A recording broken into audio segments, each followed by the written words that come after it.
I guess we have seen some progress here in Florida, and I think that talking about progress is a good way to bring in our next guests onto the show here. Yeah, we're actually going to have a segment here because we do every week highlight a candidate for the upcoming election. Better know a candidate or candidate spotlight, whichever you wish. Whichever one, but let's cue that music. Absolutely.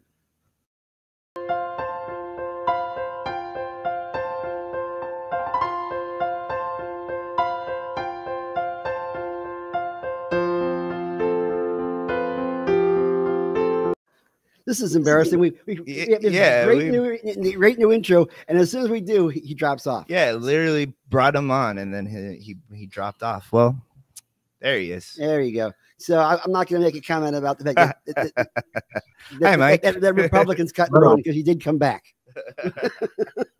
Yeah, you did that, and it disappeared for me. I was like, "What's going on?" Hey, Mr. Bloom, pleasure to see you. Hey, Michael, how are you? Great. So we have here Mr. Mikje Minardi, who has been a giant in Florida advocacy in regards to cannabis for many years, and has a remarkable resemblance to Dave Bautista, only a little bit skinnier. I think. Who's, by the way, a Tampa resident, so we can kid Dave. But right now, Mike is going to a new level in his life and going from cannabis advocacy and the best only cannabis trial lawyer in the state that includes jury trials, and going into the state legislature where all the sausage is made and usually spoils. Well, yeah, it's an insane, and it's crazier than running the Regulate Florida campaign, but excited for it. And, it's just a cool step to be able to continue to reform these laws and to, legalize cannabis in Florida.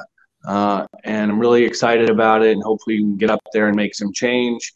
And tomorrow, Gary, something that you and I have been working on, and I know you've continued to work on legislatively, but I'm filing a brief in the first DCA regarding a Department of Corrections officer who was fired for his cannabis use. So finally putting that challenge to the appellate courts. I love to see it, and we think it has great traction. I mean, we've already gotten DC to go ahead and remove their restrictions in regards to workplace and cannabis, and we worked together on that bill that I've been pushing for the last couple of years. We got it filed, and once again, never even got to committee. Yep. So we're hoping that you can get in there and get positioned and get that sucker into committee so they can at least get the conversation going.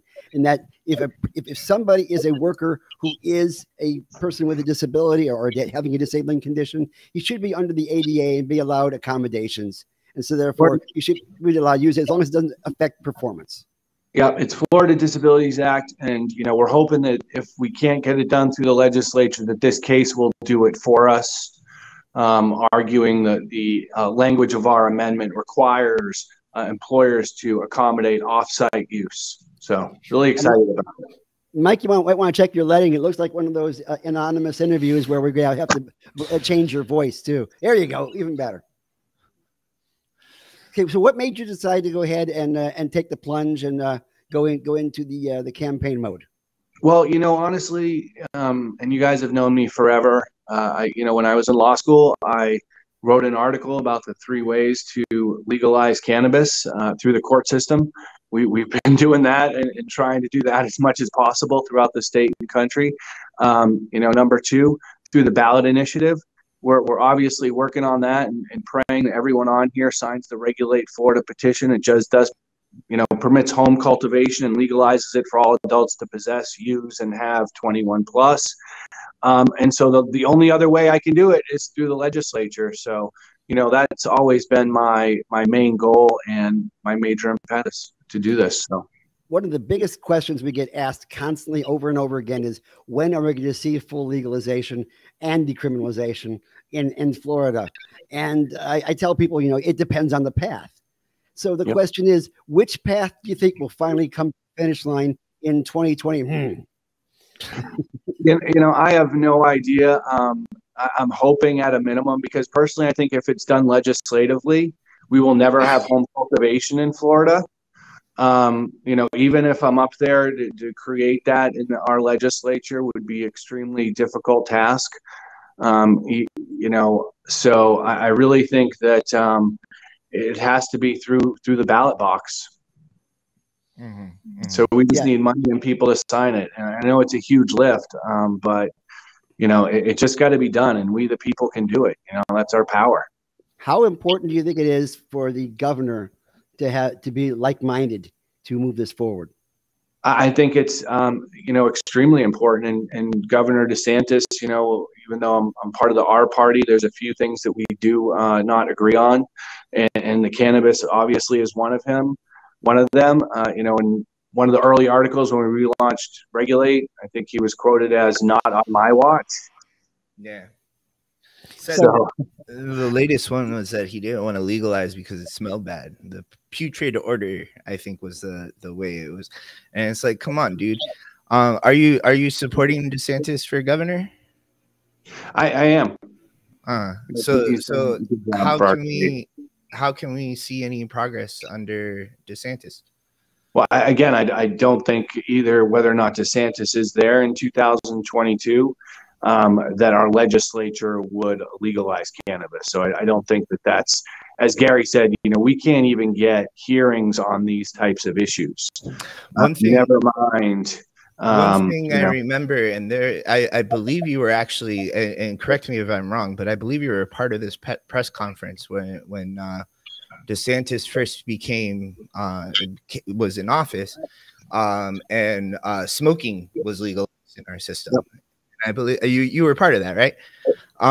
So DeSantis, it was John Morgan and yourself, and I remember Matt Gaetz. And I remember DeSantis specifically talking about the cartel. Yep. I remember that coming out of his mouth. And we were discussing with Steve here earlier about how there's very few players in the industry. That's really the worst part of our industry here. Do you think DeSantis would try to open things up? I don't think he's done anything about that. It's an interesting question because depends on, why he did that and why he's done a few different things. We know that, there's a lot of money going around in politics in this industry. There's probably still multiple investigations going on as to this industry. We know, what has happened with certain players, not necessarily related to this industry, but we've heard the FBI tapes of things that were said.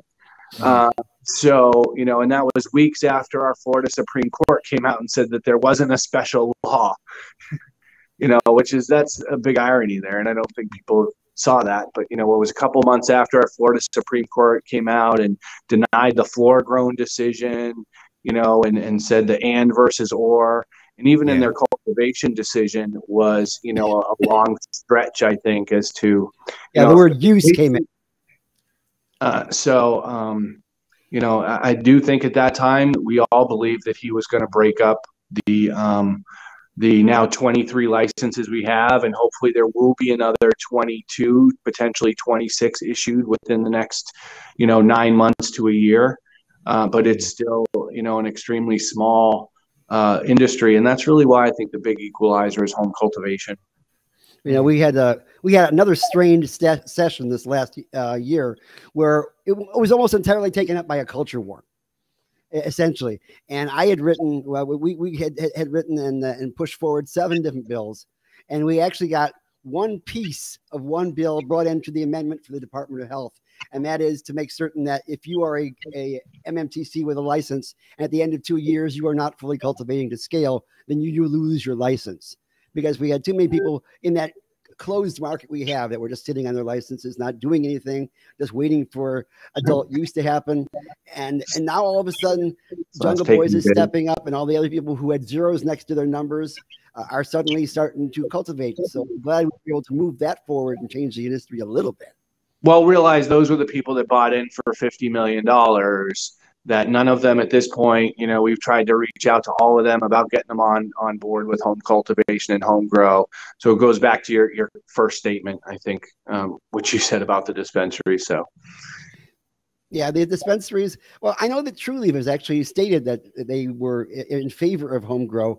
I know that Kim was talking about getting clones ready to sell in the back of the shop. Hopefully, she wasn't selling any in the back of the shop at the time. And that's really the thing that I wish they would see, is that it's just different SKUs on their shelves that they can sell. A small portion of each state, people in states actually home cultivate, 3%. And then even if 5% try, then they'll learn that they can't, really do it that well. But at least people should have the option and be able to cultivate their own, not have to worry about arrest. And we just need to legalize. We got to stop persecuting people for cannabis. It's ridiculous. And cops should have to go after, violent criminals as opposed to, cannabis users. So one topic that we were about to breach in our conversation with Steve is that we when we started this law here in the state of Florida, I guess didn't really see the corporate tsunami coming up behind us, and the MSOs and all the other corporate attitudes towards the plant that you never got from the guy in the corner who was selling you a 16-ounce bag of brickweed, which is where I started out. But the fact now you've got this corporate attitude towards constant expansion, constant push towards profitability. And right now, actually, they're in a stance of contraction as far as prices are concerned. They're constantly putting in sales because they realize that wasn't working. Do you see more changes in the industry in regards to the patients versus profit situation? Well, the interesting thing I am hearing from doctors throughout the state and nurses is that there's less renewals. People aren't renewing as much as they are. So most of this rolls that we're seeing still going up is new patients and not as many people renewing as they expected. So I think, they're going to have to continue to change things. Another thing that I would push for that you and I had worked on for a while is the reciprocity issue. But if there's another 24, 22 at a minimum right now, right? We have the black farmers license, which should be issued, I would assume, by the end of August for my count of days. And then technically the other 22, potentially 26 licenses as we get up to 800,000 patients. If those are actually issued, it's going to totally change the market. It may take them a couple of years to get up and running. And that new law will prevent them from sitting on their license. But, at least it'll significantly expand the market. And if we do that with our petition and legalization, I think that they're all going to make tons of money. None of them have to worry about it. I have in here in this Beetlejuice shaped weed jar the name of the guy who actually won the Pigford license. As you can see, it's empty. That is because of the fact that even though the applications actually came out in March, that was that deadline, from what I understand, they're still at the level of just vetting the 12 applicants and not actually scoring the applications themselves. What have you heard about what's going on over there? So I haven't, but statutorily, they had 30 days from I heard there was 13 license applications, so I don't know really what's taking them that long. I know they're understaffed. They had 30 days from receipt of the application to go through phase one. Then I think it was 75 days for phase two, which was the evaluators evaluating the application, and then 30 days for the department to tally the scores and stuff. So, my count was that they had 135 days from, the last day was March 21st. So typically you wouldn't count that day. You start on that next Monday, or 24th, I think, was that Friday of the week. So that's why I said the end of August, because I think that's around the 135-day mark. They're definitely slow walking this, and that's why I'm not expecting to see all those licenses come flooding in anytime soon, because this whole process, for whatever reason, is being hindered and slowed down. Any idea why that's happening? I don't know. When you buy into a market for $55 million, I don't know if you want to see competitors around sooner rather than later. And that's the standard, not even the upgraded model. For $55 million, you get a tract of land and a couple of clones you can grow in the middle of it. I don't even think you get that, Gary. I think it's a piece of paper, man. It is. People have bought. Planet 13 bought the old Harvest license for $55 million, piece of paper, stock only deal, I do believe. And congratulations, you got yourself a certificate. You know, and don't get me wrong, I think there's plenty of money to go around for these people, especially as we move towards legalization. I mean, you know, these people, I think their biggest fear is probably, you know, that they wouldn't be able to come up with demand and supply enough cannabis for the people in the state of Florida, you know. Now, Jeff Brandis has always told me that the folks in the House are basically working kind of like a military situation where it's very, very top-down leadership, where basically the Democrats fall in love and the Republicans fall in line. And the Senate, of course, is like 40 Somalian warlords all trying to figure out who's going to vie for position. So how do you see yourself getting into the House and making changes? Can you change leadership's mind? Well, just like everything, it's all about education. Is a new speaker coming in, obviously, this session. Who I think will be a little bit more open to at least discussing this issue and talking about it.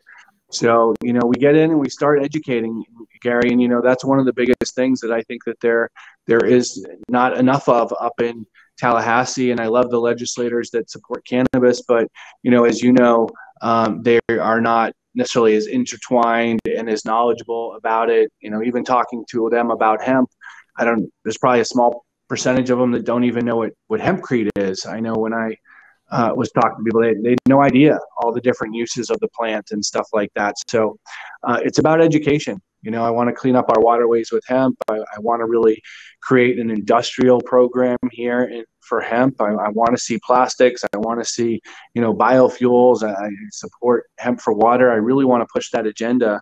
It's both an environmental agenda, it's a pro-cannabis agenda, and, you know, it's a freedom agenda, realistically. So are you a moderate or a libertarian? I know. How would you place yourself along the spectrum?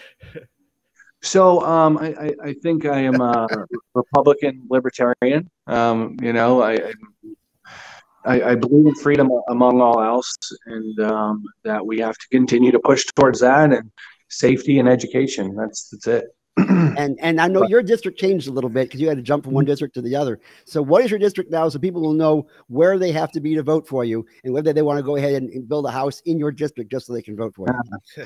Yeah, we're District 65 in Tampa. So it's South Tampa, West Shore, West Chase area, hugs the 275 lane. People can go to our website, Minardi for Florida, volunteer and help us out and get out and knock on doors and see people and pamphlet and put signs out in their yards and things like that. At a minimum, you know, we need someone in the Republican Party in the primary that's supporting, you know, this issue. Both of my candidates are not as supportive of this issue at all. Definitely not supporting legalization, not able to work across, you know, party lines to work with Democrats on issues. Because we've been doing that for so long. I said it the other day at the Tiger Bay Club. I don't know if you were there yet, but I was like, I've been stealthily working with the Democrats for years, you know, on the cannabis issues.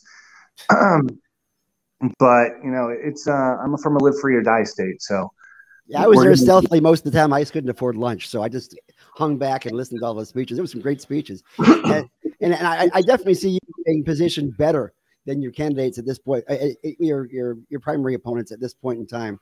So we wish you the best of luck.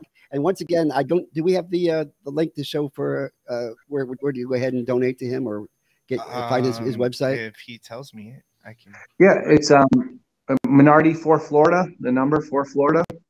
And Gary, if you want, I'll send you the brief that we're filing after we file it tomorrow on the employment case.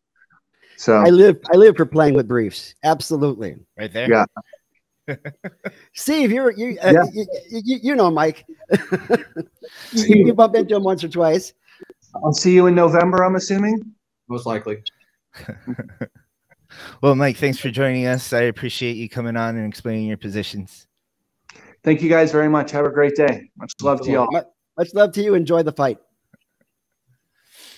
So, yeah. So back to the thing. So I thought it was a good question on the sidebar here by David Marsh, asking him if he supports the big lie. You know, the thing is, it's a problem. I mean, Mike's a good guy, but I mean, he's supporting DeSantis. It just disqualifies him.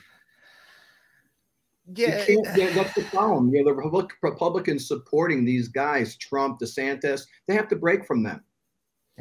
When I first started working on this, which is long after you started back in 2013, anybody mentioned the word cannabis in the halls of the Capitol in Tallahassee, you would find old bald guys running in the opposite direction. I mean, Kathy Jordan, that little frail lady who's got so much feist in her, she scared the heck out of them because they knew exactly what she was going to talk to them about when she came down that hallway, and you would see them bolt at high speed.